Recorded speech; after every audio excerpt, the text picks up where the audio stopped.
Hi, everyone. I'm Carrie Warnick, Program Coordinator for Multi-Region Purchasing Co-op, and welcome to today's walkthrough of ProcessorLink Pre-Order.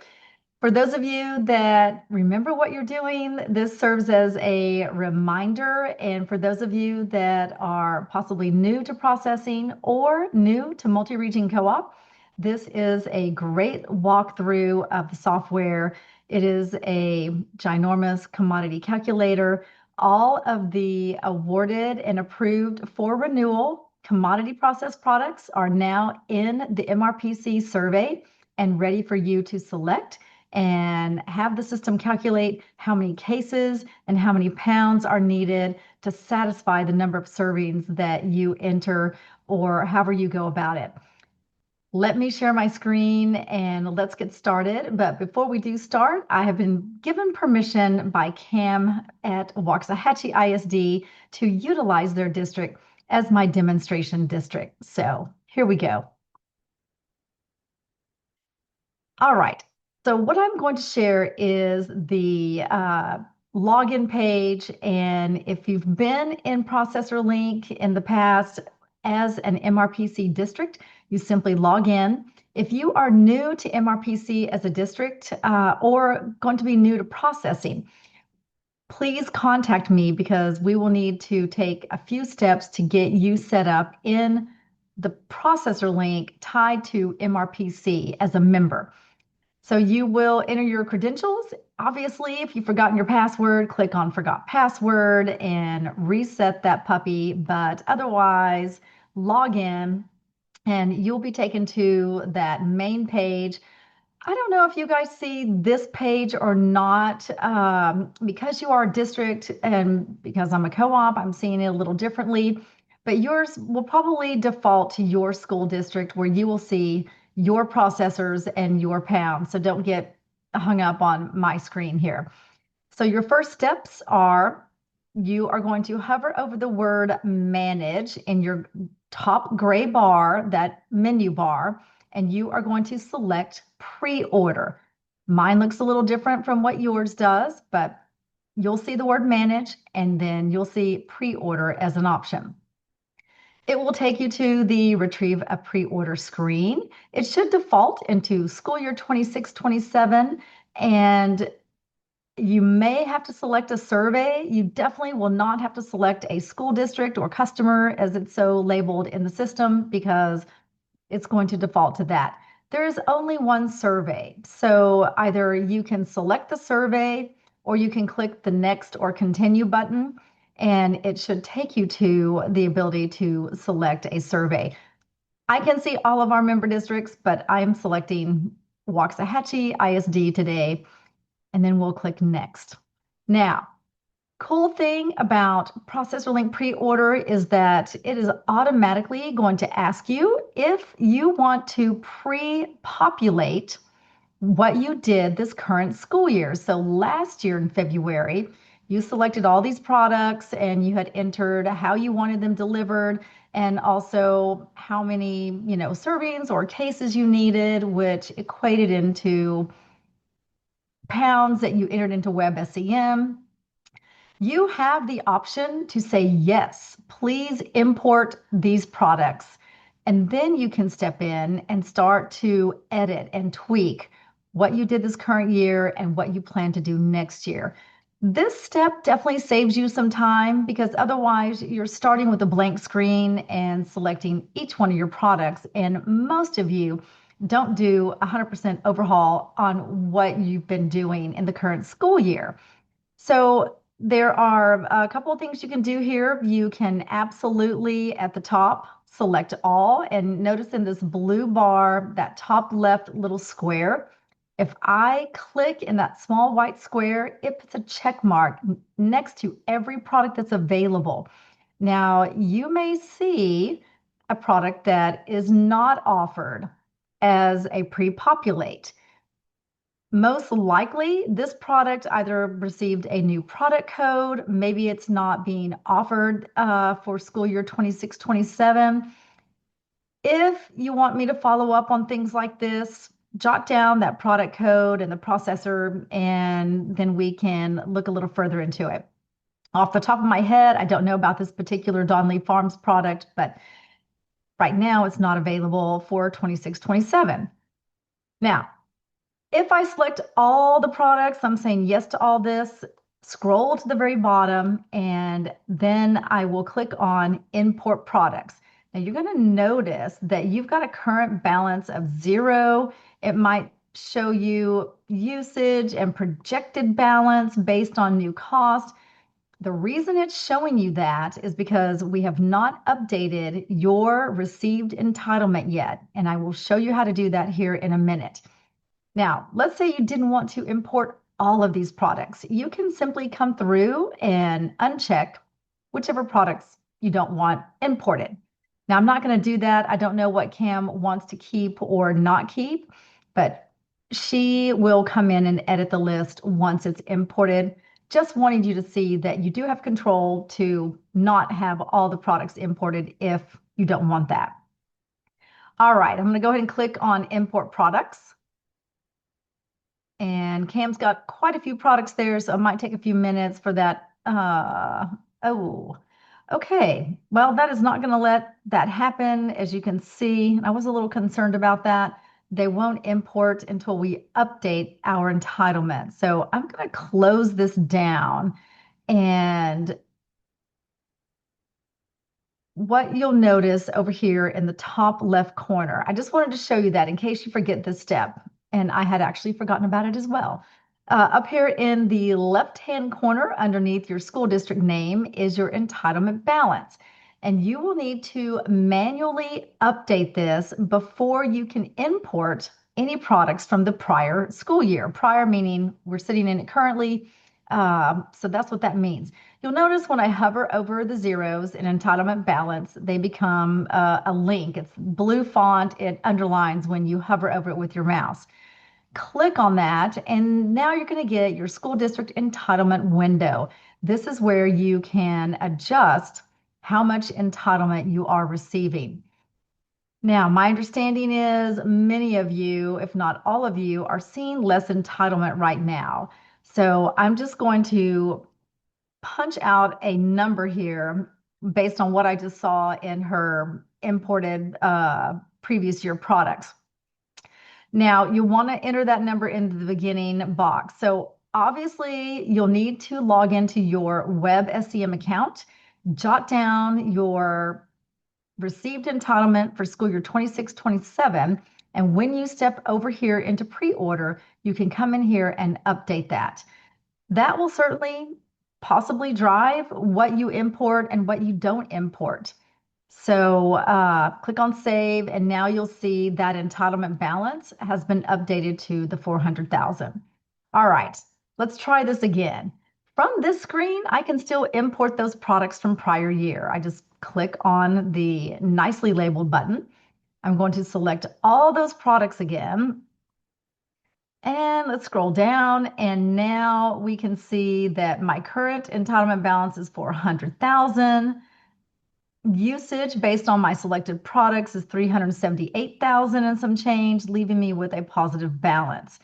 I should be able to click on import products and have those very nicely placed for school year 26-27 list. Give it a few seconds. There you go. Lovely. All right. Well, I don't know why it was off. It said 21, but it's showing me 10, so who knows? Anyway, I am still going to show you how to add a product, how to edit and what you can edit, and then how to delete a product, and talk about the different columns. And then we're going to look at the 3 different tabs that you now have available.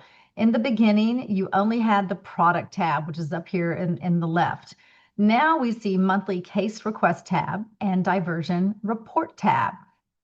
Each tab is in order here because the product tab drives the monthly case request tab.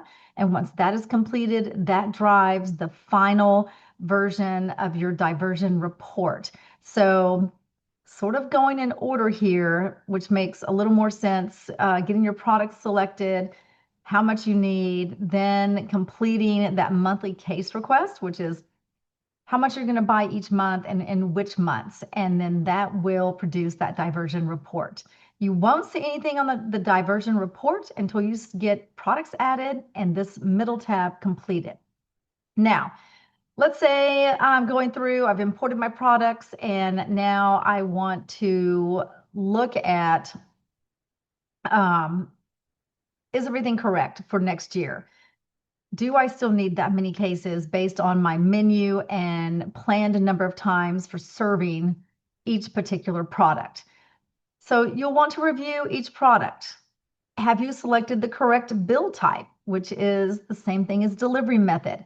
Keep in mind, NOI is net off invoice. That is through our mainline distributors such as Cisco and Labatt. Fee for service D is fee for service through distributor. Keep in mind that beef and pork and Wawona fruit arrive at the distributor already discounted. Now, they could be using closed SKU NOI, which means it still can only be sold to schools that have banked pounds, because that's how beef and pork work. They are a true fee-for-service commodity. They cannot be sold commercially.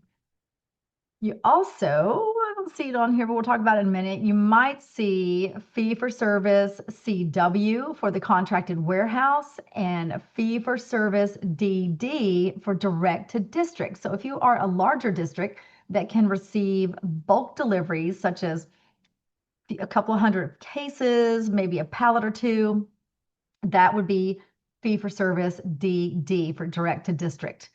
All right, so let's talk about how do we edit our products if we've imported. So let's say I'm looking at this particular product number 6677. It's this grilled cheese product. Over here in the edit column, the furthest right column, you see a pencil icon and a red X. If I click on the red X, that's going to prompt me to confirm I want to delete this product from my list. If I click on the pencil icon, that is an edit option. And now I can look at, there's my processor, there's the product, and the product code. There are three to four things you can change here, really three. Number one, you can change the bill type, which is that delivery method. So as I explained, net off invoice is through a distributor. So if you are wanting to get your commodities through the Ciscos and the Labatts of the world, you will select any of those options that say the word distributor. Now, if I wanted to change this and receive it through a TDA, contracted warehouse, I could do that. Change it to fee for service to contracted warehouse. If I am large enough or have the ability to take in a bulk delivery, I can certainly select fee for service direct to district. That is an option. Now, the price you see listed, $68.14 per case, that is your out-of-pocket cost. This is after the commodity discount has been applied. So we'll be looking at how does that look on the next screen once we have everything neat and tidy with our product selections. But just understand the $68.14, that's your out-of-pocket expense. I'm not going to mess with Waxahachie's selection here. Servings per occasion. So you've got a couple of things you can do here. So when you're entering servings per occasion and how many times you're going to serve, there are two ways to go about this. If you know the total number of servings for the entire school year or for the menu period, let's say you're doing seasonal menus and this is going to be a winter menu, it's only 3 months long, and then you're switching over to something else. 3 months worth of servings or all year worth of servings, you're going to serve roughly close to 5,000 servings. Now, how many times? One time. This is one way to go about it. If you only know that each time you serve this grilled cheese, maybe 1,000 kids are going to take it, and you're going to serve it 4 times during your spring cycle or whatever that might look like. If that was the case, and I'll show you an example, you would enter 1,000 servings per one occasion and offered 4 times. So that's how many times in that period you would serve it. Either way you do it, it's going to come out the same in total servings. Now, you can bypass both of these and just enter the number of cases you want. If you know right off the bat you need 52 cases to satisfy your menu needs, just go straight to that field and enter 52. It will calculate the same number of servings or close to it, so everything still works out the same. Once you get these two items or these three items, but this is going to auto-populate, by the way, based on what you do in these two fields or what you place here. Once you have your total servings, down below, it's going to show you the material, that's the web SEM, the raw material, commodity code, how many donated food pounds per case on this particular grilled cheese. So there are 12 pounds of commodity cheese used to make how many? 96 servings of this grilled cheese. Based on the number of servings and the number of cases calculated, you're going to need 624 pounds of this particular cheese. PAL is the same thing as entitlement. It is going to cost your entitlement $1,281.28. All right, I'll go ahead and click on save. Before I leave, each time you step in and select a product, you're going to get a nutritional fact panel over here and extra product details. As good as the manufacturer has been about entering that information into the renewal bid. Some are great, some are not. So most of them are really pretty good, but it shows you, number of servings, pieces in the package, case dimensions, if you need to know that. If you're going to order pallets, you're doing a direct delivery, how many cases per pallet. So there are all kinds of great information over here. The only way to print this section is to do a screenshot or utilize, say, a snipping tool, but otherwise, all of this information you see on the right-hand side is actually in a spreadsheet that I have shared with you, the awarded bid catalog. So if you want all these details, you will find it in that spreadsheet. All right, click on save, and we're going back to the main screen where we see our full list of products. Now, how do you add a product? Well, over here at the top right-hand corner, above that blue menu bar, you've got a green Add Product button. So if you're starting from this, maybe you're starting from a blank screen, you didn't want to import anything, or maybe you've got a new product you plan on adding to the menu next year, that green Add a Product button is your friend. Leave donated food as all commodities. Just skip that first field. Next, you're going to select a processor. So let's say, I didn't have to take a look what she doesn't have. Let's just say we're going to do some butterball turkey. Next, you'll select a product. Now, the products are listed in numerical order first by product code, and then there is the title of the product out to the right of that code. So if you know the code, you can look for that. If you don't, you might have to kind of just, scroll through. Butterball's a short list, but others you might have to scroll and find the product that you're looking for. So I'm just gonna click on, let's just do a turkey breast. All right. So once I select that product, here's that information on the right-hand side. Next, I'm going to select a bill type. Now, some processors offer contracted warehouse, direct delivery, and through a distributor. All the processors offer through distributor. Some processors do not offer direct to district, do not offer contracted warehouse, or maybe one or the other. So you may see three options in a bill type or delivery method. You may only see one option. Red Gold is only going to be through a distributor. MCI, only through a distributor. So if you don't see all the options, that is because the processor does not offer that delivery method or that bill type. I'm going to go ahead and select net off invoice. I like going through our mainline distributor, so that's the way I'm going to go. I know I just need 25 cases. Now you notice when I entered 25 cases, it produced 2,850 total servings. That is based on the servings per case at 114 multiplied times the 25. Now, I could have entered 2850 one time. I could, if I knew it was going to be, over 3 servings, we're doing Thanksgiving meal with this particular turkey breast sliced, then I would enter how many servings for each meal and 3 times. So different ways to get to total servings. I scroll down. This is turkey. Now, with any poultry product, chicken or turkey, you must bank the appropriate yield of white and dark. This particular product only uses white meat. So when I get back to my main screen, I've got to target a dark meat product that I can work into my menu that will use the appropriate yield of dark pounds based on this one product selection. I'm going to go ahead and click on save. We'll get back to our list of products. All right. Now I can see I've got my one Butterball turkey breast. There's my net off invoice, 25 cases. And now I'm looking at the estimated PAL that it's costing me. And then the fee, that is that bid price times the number of cases calculated. So that is my out-of-pocket expense, but that is a foundational cost estimate, because if I'm going through a mainline, full line distributor such as Labatt or Cisco, there is going to be a markup on that case price.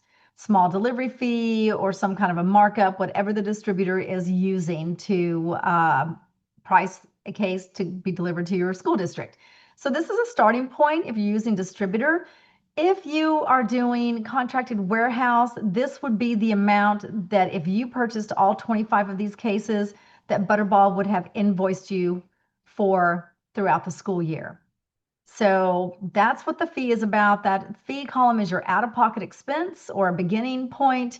Estimated PAL is your entitlement. This is what it's costing your entitlement. Now, if you scroll down to the bottom of the spreadsheet, you start to see anything that you selected as poultry is showing up. If it's only white meat you selected, well, now we're seeing that dark meat, those pounds will be calculated for you, and you need to bank them in WebSEM because you have to bank whole pound, whole bird pounds when you're doing poultry, white and dark. But now you need to go in and select a product that's going to fit that dark meat situation. And do not make yourself feel crazy trying to get it to zero. That I think the lowest I've ever seen anyone get was like a 0.02 pounds. And that was just shy of miraculous personally. Get close. Get to something where you couldn't even get one more case of that product. Now, you'll notice a pretty good job here with all of this. Unutilized white meat for Tyson. I would encourage the district to work a little harder on this amount right here. And I'm sure Waxahachie had plans to utilize that and probably has this year. I'm going to show you what this looks like because I just added the Butterball white meat only turkey. Over here on the far right, you see there are buttons that some are darker for resolve and some are lighter. If it's lighter, you notice how I can't click on that, nothing happens. That's because there is no way to use any more pounds of unutilized dark meat for this Hormel. Cases have more than 3.9 pounds of meat in them, of commodity material.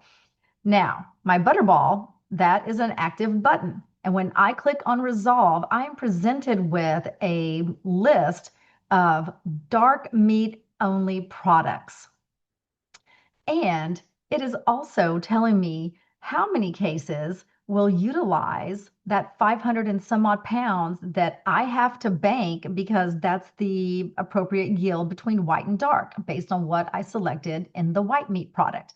So if I want to go ahead and we're just going to select a turkey sausage patty that's using dark meat only, and it's going to take you to that screen where you are going to enter your servings and have it calculate. But the cool thing is that it tells you right here If you enter 27 cases, that will utilize all those unutilized dark meat pounds. And you see, we've only got the dark component down here.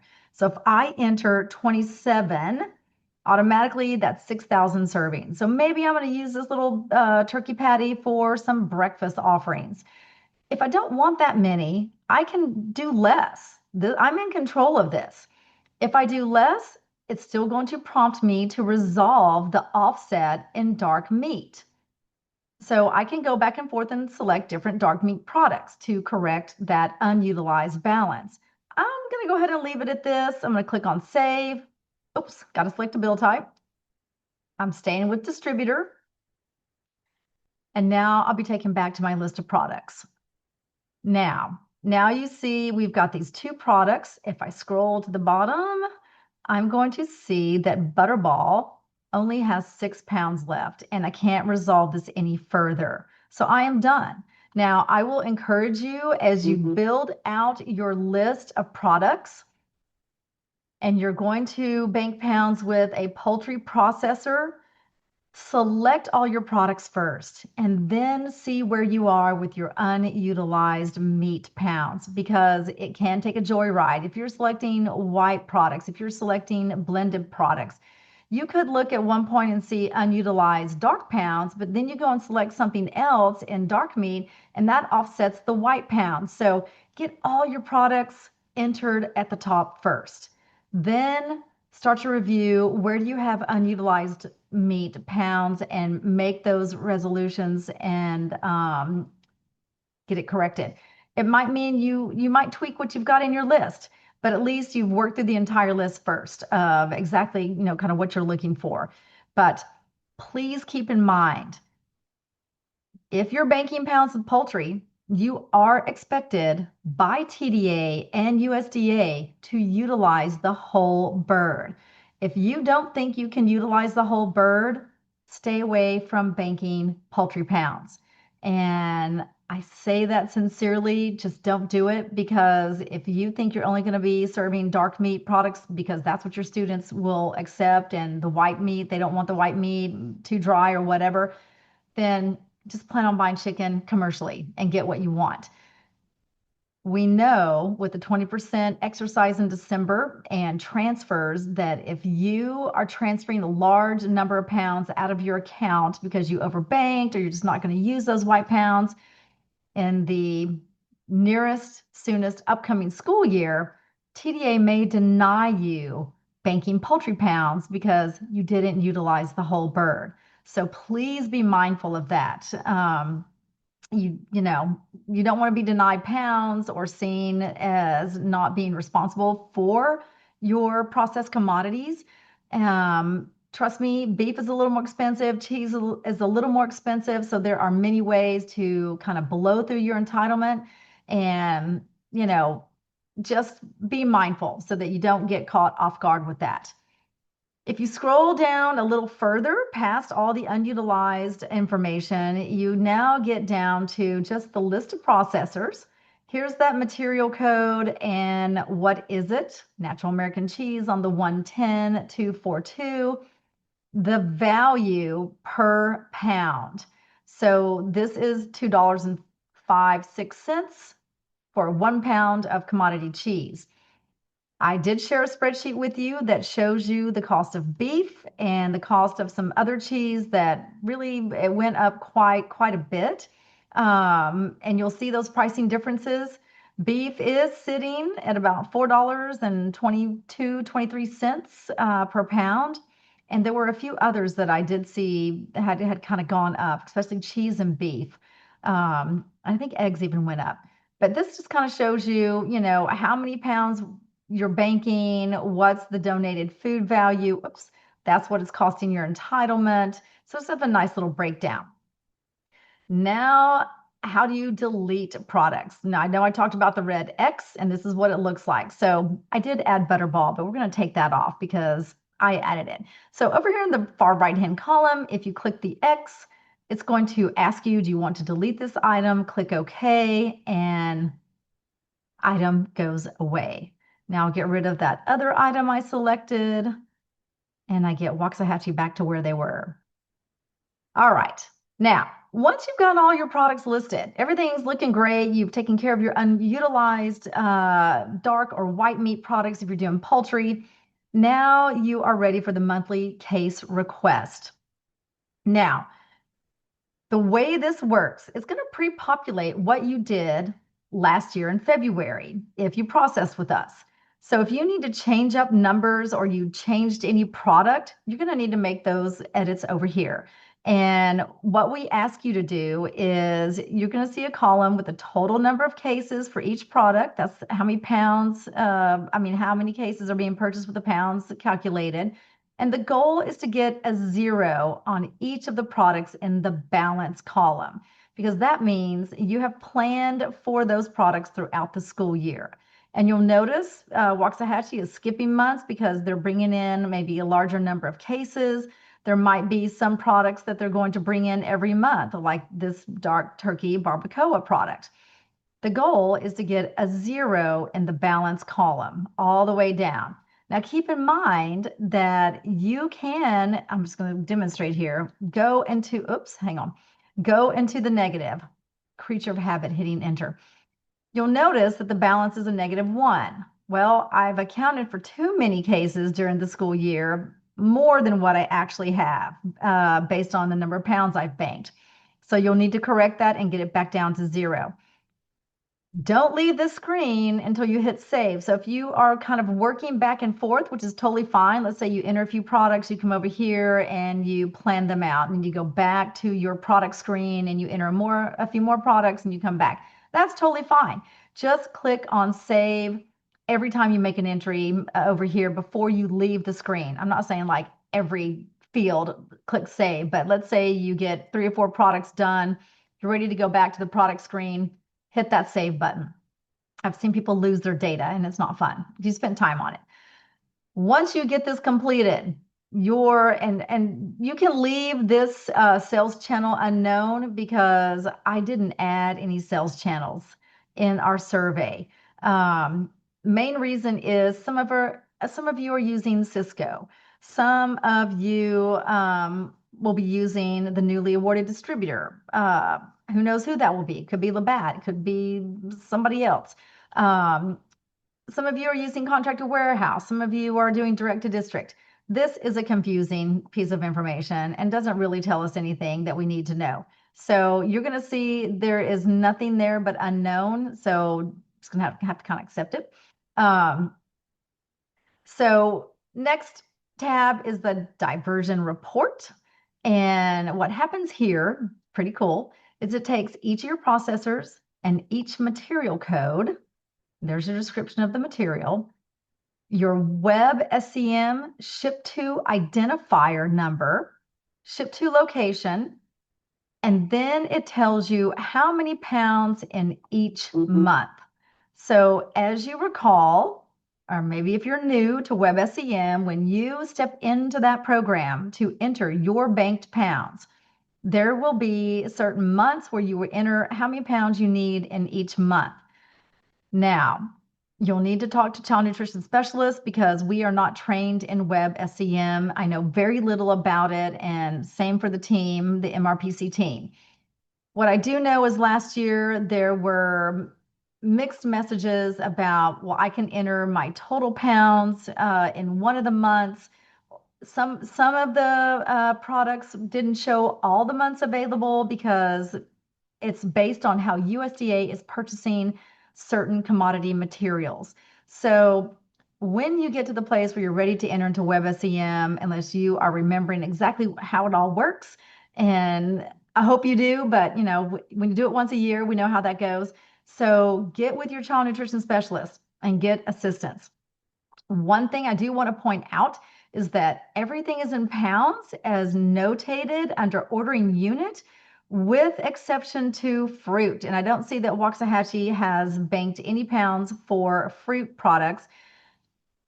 Wawona fruit, and I want to say National Food Group, they actually process number 10 cans of fruit to make their fruit cups. So when you are looking at this diversion report, you will see cases instead of pounds. and it will tell you maybe 25 cases instead of 1,900 pounds. And that's how you will enter this into Web SCM. So be very mindful. Print this report out and live and breathe by it. This is your saving grace before you even step into Web SCM and start to enter what you have calculated over here in pre-order. So you can export this into an Excel spreadsheet once you're done. And so this can be, and actually there are a couple options up here. Once you're done, go ahead and check completed for us because we want to make sure that we're not reaching back out to you. We do watch this, and if we see someone is maybe falling behind or hasn't completed, we might reach out to you and say, hey, do you need help? We have the phone consultations being offered as usual, one-on-one, 1 hour phone or Zoom consultation with us to help you get through this process. So please utilize our resources and assistance. The only thing we can't help you with is that Web SCM. Now, once you've reviewed everything, you've got your monthly case request set up, it's fed everything over here into the diversion report. You're going to click on confirm cases of imported products, and then you can click on completed. And then export this report. Now you can uncheck this all day long and go back and forth.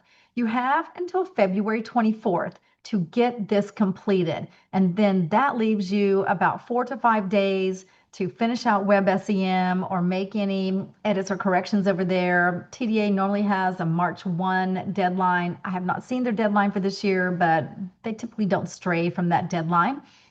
So anyway, there is your pre-order module. And, if you need help, please reach out to us. That's why we're here and to ensure that you are getting through everything. Also, if you're in there and you do not see a product that you want to bank pounds for, please reach out to me. Let me know the processor name, the product code, and the name of the product, and I will look into it. Don't wait until the last minute to ask me because it requires that I turn around to the processor and request pricing. And I have to give them, at least 2 or 3 days to get back to me. So it's not an immediate turnaround situation. One thing to know, you will not see any ES Foods in the list. They did not renew their commodity processing for next school year with MRPC. So we did not receive any type of a bid renewal response from them. All right. If you're watching this video, then maybe you're jumping into pre-order right away. Don't forget, I've got commodity trainings starting January 20th. That's a Tuesday. There are 4 right in a row, Tuesday, Wednesday, Thursday, and Friday. And we're going to look at pricing for both the average cost of commodity materials, what came in on renewal pricing and is looking really expensive or hardly anything changed. I think it's looking pretty good, actually. So that's the good news. And then, of course, talk about a few things to consider as you go through the process of selecting commodity products and what to think about compared to your menu. All right. Thanks for watching as usual, and stay tuned. I'm sure there's something more coming. Have a great day.